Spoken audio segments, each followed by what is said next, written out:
ఆంధ్రప్రదేశ్లో కొత్తగా జిల్లాగా ప్రకటించినటువంటి మార్కాపురం జిల్లాకి ఏపీ సీఎం చంద్రబాబు నాయుడు చేరుకున్నారు. అక్కడ బహిరంగ సభలో సీఎం చంద్రబాబు మాట్లాడుతున్నారు. లైవ్ చూద్దాం.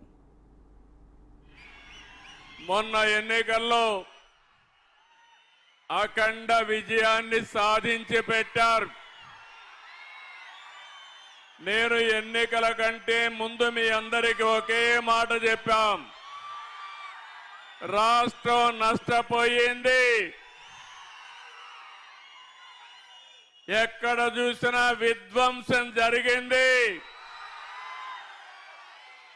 మళ్ళీ పునర్నిర్మాణం చేయాలంటే, పూర్వ వైభవం రావాలంటే మీ అందరి సహకారం కావాలని ఆ రోజున మిమ్మల్ని కోరాను.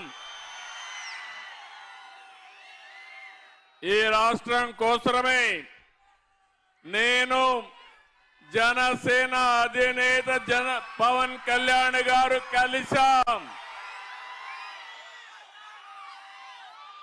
ఆ తర్వాత ఎన్డీఏ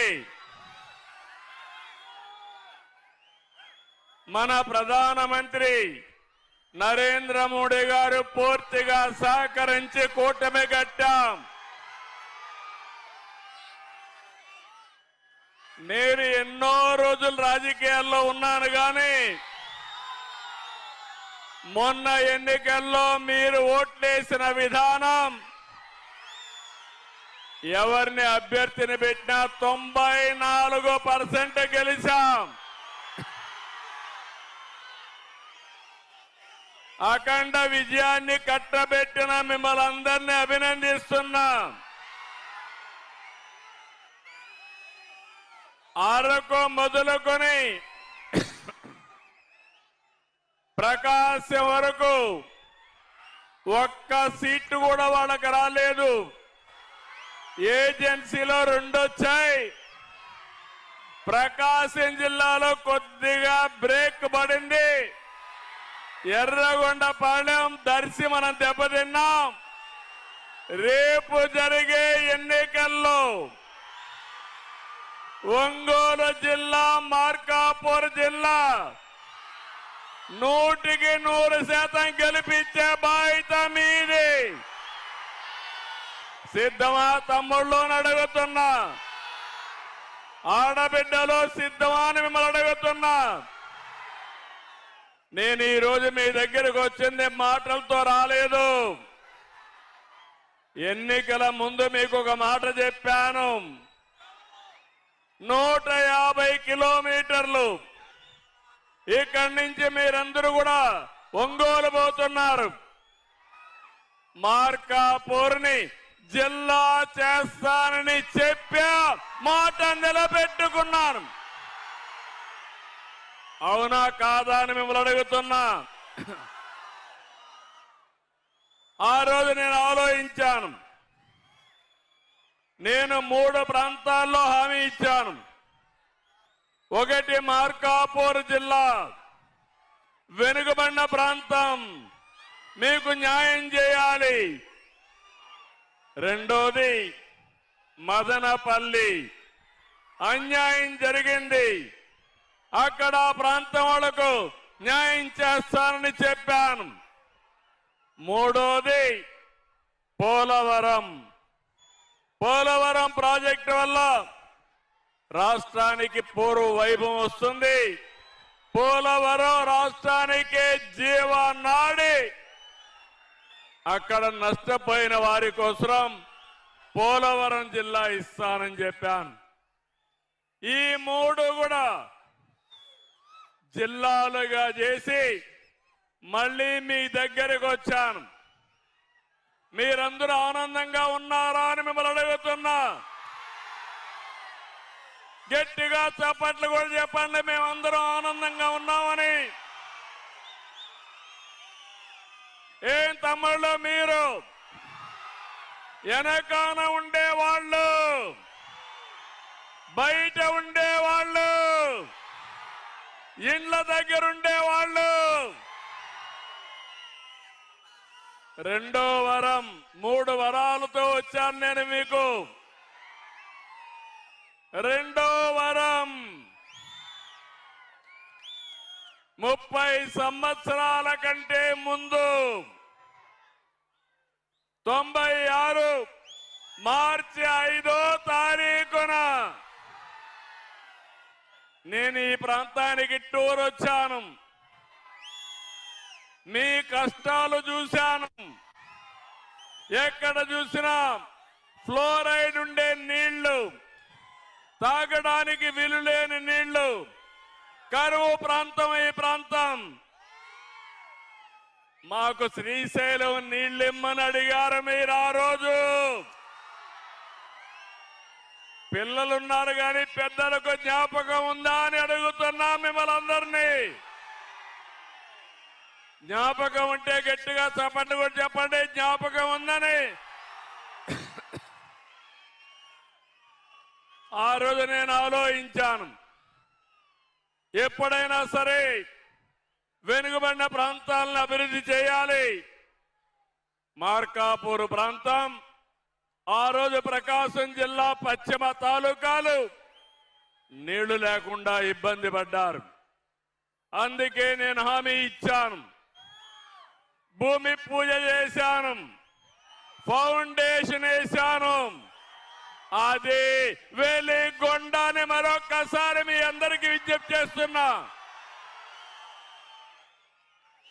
తమ్ముళ్ళు, అప్పటి నుంచి ఆ పని ప్రారంభమైంది. 30 ఏళ్ళు మళ్ళీ భగవంతుడు నాకే అవకాశం ఇచ్చాడు. వెలుగొండను పూర్తి చేసి జాతికి అంకితం చేసి మీ జాతకాలు మార్చమని. అవునా కాదా? అవునంటే గట్టిగా చప్పట్లు కొట్టి చెప్పండి.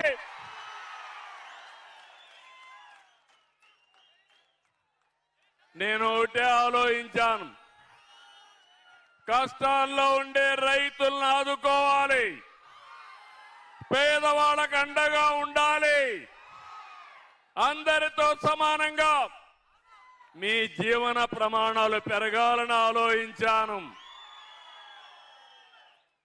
అందుకే ఆ రోజు నేను ఫౌండేషన్ వేసిన తర్వాత ఖర్చు కూడా పెట్టి అడ్మినిస్ట్రేటివ్ శాంక్షన్ చేసి మొట్టమొదటిసారిగా పనులు ప్రారంభించిన పార్టీ తెలుగుదేశం పార్టీ. అవునంటే గట్టిగా చప్పట్లు కూడా చెప్పండి అవునని. 2014-19 పనులన్నీ పడకేశాయి. మళ్ళీ ముఖ్యమంత్రి అవుతానే నేనే నేరుగా ప్రాజెక్టు దగ్గరకు వచ్చి పనులు పరిగెత్తించిన పార్టీ తెలుగుదేశం పార్టీ. 19-24 చీకటి రోజులు. ఏం తమ్ముళ్ళు పనులైనాయా అని మిమ్మల్ని అడుగుతున్నా.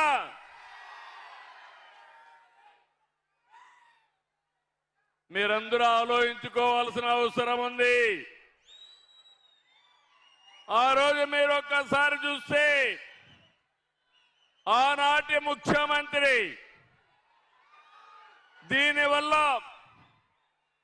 4,35,000 ఎకరాలు సాగుకొస్తుంది. గిద్దలూరు, మార్కాపూరు, అదే మరిగా ఎర్రగొండపాలెం, కనిగిరి, ఈ 4 నియోజకవర్గాలు కాకుండా పక్క నుండి ఉదయగిరి, కడపలో ఉండే బద్వేలు కూడా నీళ్లు పోయే పరిస్థితి వస్తుంది. అలాంటి ప్రాజెక్టు నేను గాని ముఖ్యమంత్రిగా ఉండుంటే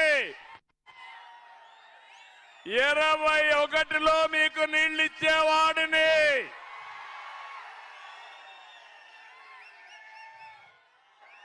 కానీ ఈరోజు మీరు చూస్తే మీకు ఒక మోసం జరిగింది.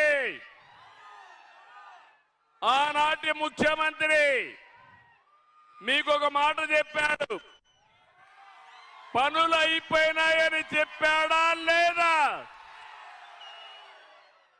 దొంగ నాటకాలు ఆడాడా లేదా? ప్రారంభం చేశాడా లేదా అని మిమ్మల్ని అడుగుతున్నా. పనులు అయినాయా తమ్ముళ్ళు అని మిమ్మల్ని అడుగుతున్నా. గట్టిగా చెప్పండి, అయినాయా పనులు? పనులు అయిపోయింటే నేను ఇప్పుడు రావాల్సిన పని లేదు కదా. నీళ్లు చూసేవాడిని కావునా కాదా? ఈ ప్రాంతానికి వచ్చాడు 22-20 ప్రాజెక్టు దగ్గరికే వచ్చాడు. ప్రాజెక్టు 31/8/2020లో పూర్తవుతుందని చెప్పాడు. చెప్పాడా లేదా?